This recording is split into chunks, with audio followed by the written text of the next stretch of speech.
Hello guys ఈ రోజు అయితే మా కాలేజ్ లో మిడ్ ఎగ్జామ్స్ అయిపోయినాయి. ఇంక ఇంటికి వచ్చి హాయిగా రోజంతా రీల్స్ స్క్రోల్ చేద్దాం అనుకున్నా. ఆ లోపలనే ఒక విషయం అయితే జరిగింది. ఏంటంటే మా అన్నయ్య ఫ్రెండ్ అయితే కాల్ చేశాడు. బేసికలీ ఆ అన్నయ్య కూడా మా కాలేజే ఫ్యాకల్టీ అనమాట.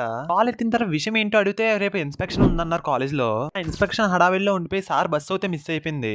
సార్ అయితే నాకు కాల్ చేసి పికప్ చేసుకోవడానికి రమ్మన్నారు. సరేలే కదా అని ఇంకా కాలేజ్ కి గబగబా రెడీ అయిపోయి వెళ్ళిపోయాను. కాలేజ్కి వెళ్ళి చూస్తే అసలు జనాలే లేరు. ఫస్ట్ టైం ఇంత తక్కువ జనాన్ని చూడడం మా కాలేజ్ లో. ఐ థింక్ స్టూడెంట్ బస్సెస్ అన్ని వెళ్ళిపోయి ఉంటాయి. అలా వెళ్తూ వెళ్తూ మా బ్లాక్ వరకు అయితే వస్తాను. బట్ ఇక్కడ సార్ అయితే కనపడతలేదు. అదేంటబ్బా సార్ నన్ను పిలిచి సార్ ఎక్కడ వెళ్ళిపోయారు అనుకున్నాను నేనైతే. ఎక్కడ దొరక్క కాల్ చేసి అడిగితే 5 minutes ఆగమని చెప్పారు.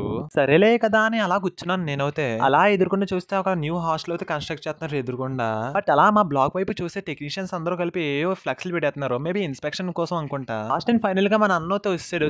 సారీ మన సార్ అయితే వచ్చారు. ఫాస్ట్ గా మేమైతే బయలుదేరిపోయాం.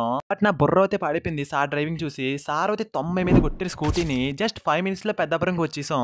ఆ దారిలో ఒక థియేటర్ అయితే కనపడ్డది. దాంట్లో గేమ్ చేంజర్ మూవీ అయితే ఆడుతుంది. మీరు ఎవరైనా గేమ్ చేంజర్ మూవీ చూసుంటే కమెంట్ అయితే చేయండి. సార్ అయితే నన్ను ఇంటి దగ్గర దింపేశారు. ఈ వీడియో మీకు నచ్చుంటే సబ్స్క్రైబ్ అయితే చేసింది మన ఛానల్ ని. Thank you guys.